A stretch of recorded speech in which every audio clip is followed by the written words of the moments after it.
So this video is to show you how to set up your title page and the sheets for your design folder for Gcse. We're going to be using the PowerPoint simply because there's a lot more features on here that's going to help you design rather than using things such as Publisher or using Word. So some of the features, for example, where we can change the designs, they're easy to move text boxes around. They're easier really to copy and paste and to cut out backgrounds than you can in Word. So that's the reason why we're using PowerPoint for this. So the first thing we need to do is we need to change the page to A3, and to do that what we'll need to do is go to where it's got Design on the top menu, and when we click onto Design, what you should be left with is a menu across the top. There's loads of themes here.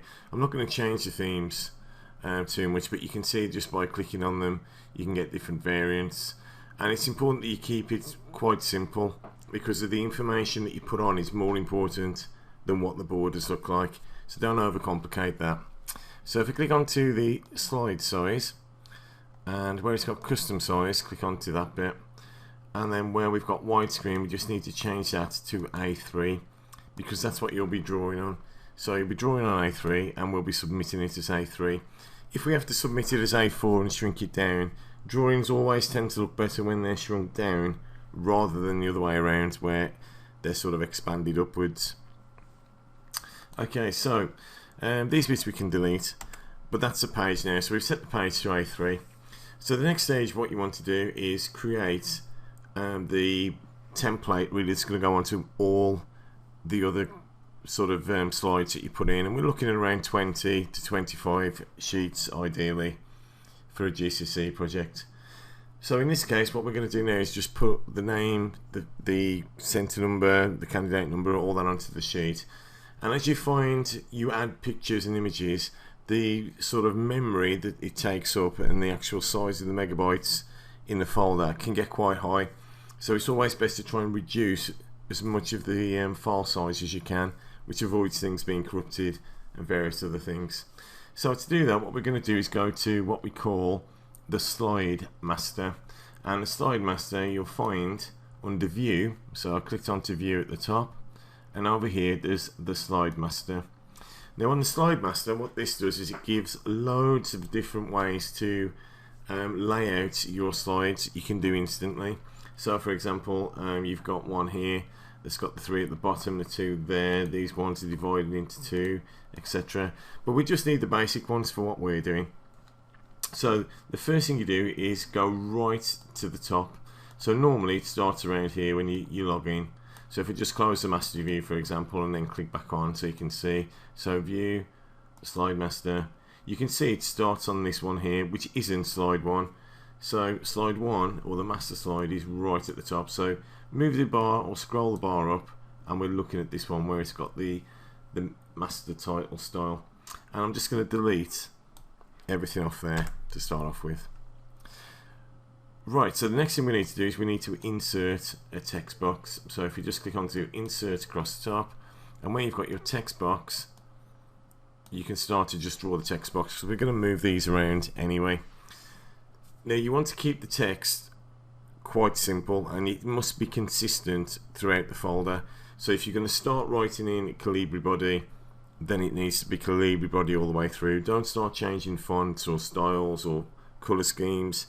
Whatever you're going to use to start off with, that needs to be kept throughout the folder so it looks consistent. So the first thing you're going to do is put your name. So it's best if you use capitals for this as well, because that way if we're on A3 paper and it's reduced down, it's still easier to read. So don't choose things like script or handwriting or anything like that. Keep it nice and simple, so if it does need to be sort of scaled down from A3 to A4, it'll be ideal. So I'm just going to type in name and then use a colon, and then you'll put your full name. So that's not the name that you nickname. So for example, if we call you Bob at school but your name's Robert, you'll put Robert because that's what the examiner will have, a list of the names of the folder. So when he's checking from the moderator, he's checking that he's got your folder. If you've got a completely different name on the folder, it's not going to respond or correlate to the list that he's got or she's got. So I'm going to put in the name. So you can put your name in capitals in the first part. Mr. H. Harris. Mr.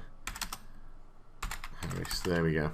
Okay, so once I've done that, I'm going to move that to the bottom, and then I'm going to zoom in a little bit so you can see what I'm doing. So the name needs to go on, and that's very important because also as well as that, it's important that we can identify the different sheets. If they do get mixed up, it's easier to find out whose works which. Okay, so I'm just going to go down to the bottom of the page a bit just so you can see what we've got there. Now you can see I've started to draw that on the second slide, which is not what I was after, so I'm going to delete that and click into there. So it's easy then, but you must make sure that you're on that first slide or none of this will work as we want it to be. Okay, so I'm now going to zoom in a little bit, and I'm going to move the things going down so you can see the bottom of the page. And I may have gone a bit too far there. There we go. So just going to move the slide across just to get these parts through. Okay, so I'm just going to move this across so you can see where it is, and we've got the bottom of the page just coming up towards the bottom there. So I think that's about as low as we can get. Right, now you don't need to go to the bottom of the page like I'm doing. This is just so you can see easier on the video. So at this point, what I'm going to do now is just copy that one across, and I'm going to either go to edit and copy or edit and paste. So we've got the pasting down here, or you can just do Control C, Control V. So Control C is copy, then press Control V on the keyboard, and you'll see that as I'm moving it, we've got the red lines appear on the screen. So we're going to try and keep everything in line if we can. Okay, so we've got our name. The next thing that you'll have is a candidate number. Now you'll be issued this, and the candidate number will be the same for every exam that you do. So that number is specific to you, whether you're doing English, German, PE, whatever it may be. It's the same candidate number that you would have. So the candidate number is usually a 4-digit number. So on mine, I'm just going to put 1, 2, 3, 4. But when you do get your candidate number, that needs to be changed and put onto this sheet on the master slide. So that's the next thing. Okay, once we've done that then, we've done the candidate number, we've got your candidate name. What I'm going to do next is you need to put the centre name. So the centre name is going to be West Bromwich Collegiate Academy. So in this case, all I do is delete that and write in centre name. You don't need to put necessarily centre, I'm just going to put centre on mine, but you can put centre name. Make it as different as you want to, if I'm honest, because the more variants that we've got in them, the better. So where we've got centre, we will have a centre number. The centre number will be given to you, but that's usually a 5-digit number. So I'm just going to go 1, 2, 3, 4, 5, and that will be where the centre number is. So rather than write centre number, sorry, so that needs to be West Bromwich Collegiate Academy. Getting ahead of myself. So WBCA, and then as I've just done there, it needs to be the centre number next. So Control C, Control V, and we'll just do the centre number next, and that is a 5-digit number. So centre number 1, 2, 3, 4, 5. Okay, so on our page now, when I zoom out, what we've actually got is this bit at the bottom, and what will be inserted as well at some point is the page numbers, but we're not going to do that just yet because we don't need to do that on the master slide. Right, okay, so the next thing we need to do is write down what we're actually going to be studying. So in this case, we're going to put design technology,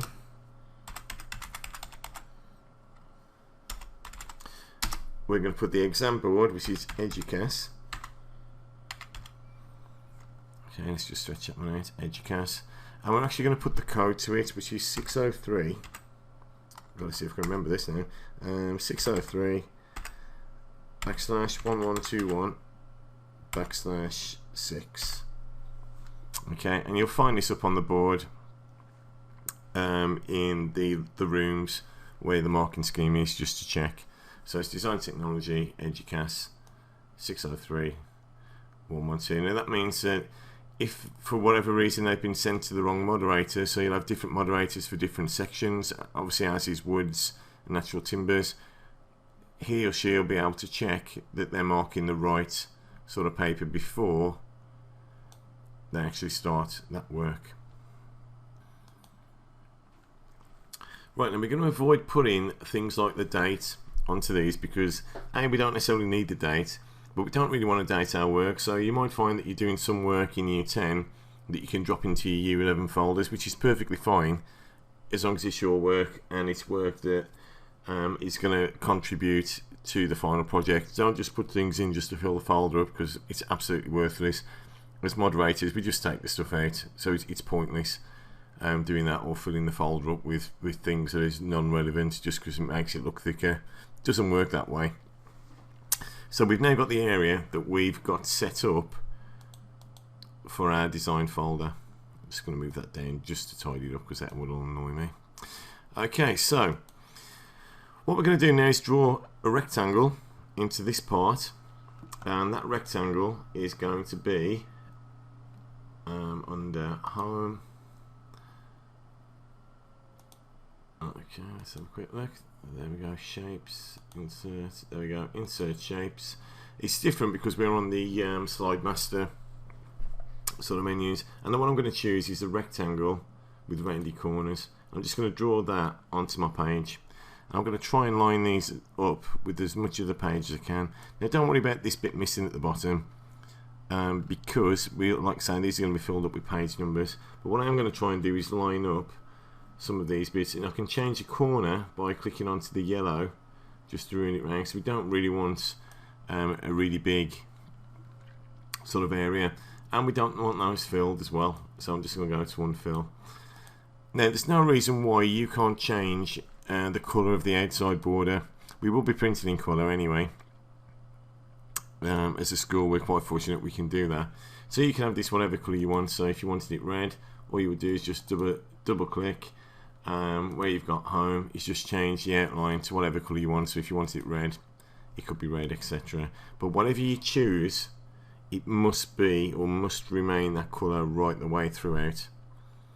Okay, generally as a rule, because a lot of the things that you're putting on the page is more important, having bright colours isn't always the best, but you can have purples or dark colours from there.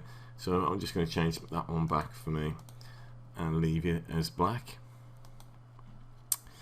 And then the other thing you could do if you wanted to is maybe change the weight or the lines of it. So you've got the thicker line, you can see we've got the more lines down here. So sorry, if I just click onto this bit where we've got the format shape, we've got the different line types, and I can change the line types to be dashed, doubled,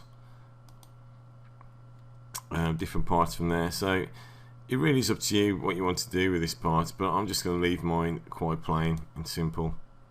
So at that point I'm just going to close there and leave it from there, and that is your page set up. So all we need to do now is go to Slide Master, close the Slide Master, and we're ready to start doing our coursework. So what we don't do is draw anything on the Slide Master because it will replicate it onto every other sheet. So if I wanted to insert a new slide now, so if I just go to new slide, right mouse click, you can see all of these will have exactly the same details on them all the way through, and that saves you then copying and pasting onto each bit. And you can't delete these, so if I literally click over everything on the page, so start off the page and go over it, you can't delete it, so you know exactly what you're working to. So that is the first part of setting up your design sheet, and the next stage I'm going to talk you through is how to divide that page up.